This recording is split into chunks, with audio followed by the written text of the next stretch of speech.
if you're playing a role, if you're wearing a mask, if you're dressed in clothes that are not yours, then you end up living a life that's not yours. The reason why I start with identity is because I think that's the root of all our challenges.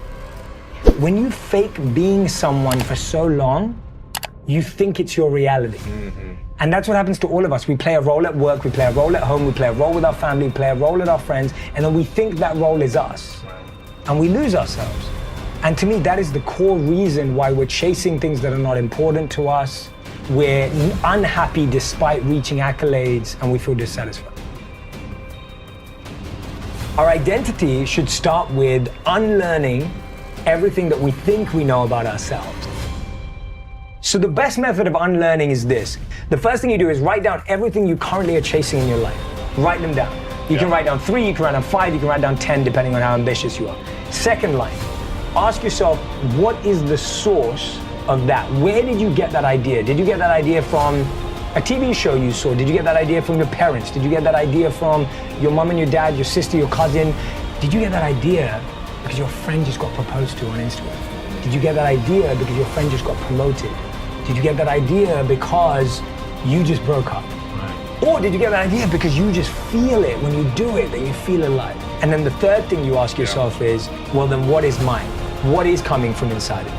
And if you just do that 3-step process, now what you're doing is you're filtering out the noise and you're starting to listen to your voice. The thing is, you've got a voice inside of you, but it's quiet. It's like Jake, like take note of me, like Lewis, you know, and it's just like trying to get through, and the noise of everyone else's opinions is so loud.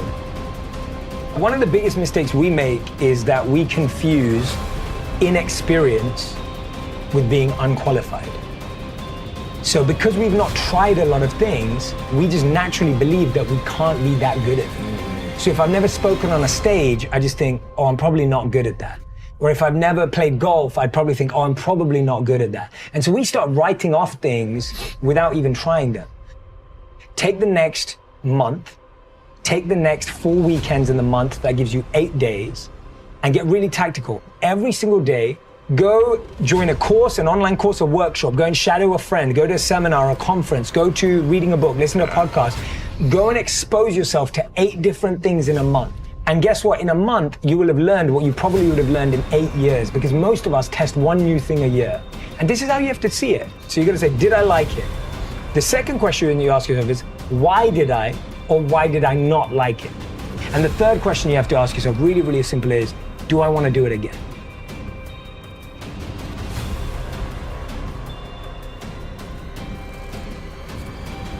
The way I see it is that competition in and of itself is not good or bad. For me, when I was writing my book, and of course I want my book to be a best-selling book, of course I want my podcast to do well, of course we don't do anything for it to be lost, like no one does that. But what I do know is that when I'm creating, when I'm producing, when I'm writing, that's all I'm doing. See, the truth is that only 2% of the world's population can multitask. And the truth is, there is no such thing as multitasking. What it is fast switching between 2 tasks, so the quality is just dropping. And so what I'm saying is that when you're sitting here going, this needs to be number 1, you are reducing that thing's ability to be number 1, because it now doesn't have your full focus. Right. So that's the difference maker, that you can want to be number 1, there's nothing wrong with that, but you can't keep comparing what number 1 is to someone else's goal too, because everyone's got a different trajectory. Like there are some people that are kind of come in and do really well at one thing and you're going to do really well at another. And that's why competition has to first be in your space. Like don't compete in a space that's not yours. Right. Because now you're just trying to be someone else again and you get lost in identity. Exactly. The challenge is that we think things come with feelings and emotions. And guess what, they don't. When you think that I'm chasing money, guess what? You will get money. Yep. And that's great. Money is really important. And money is a really important resource.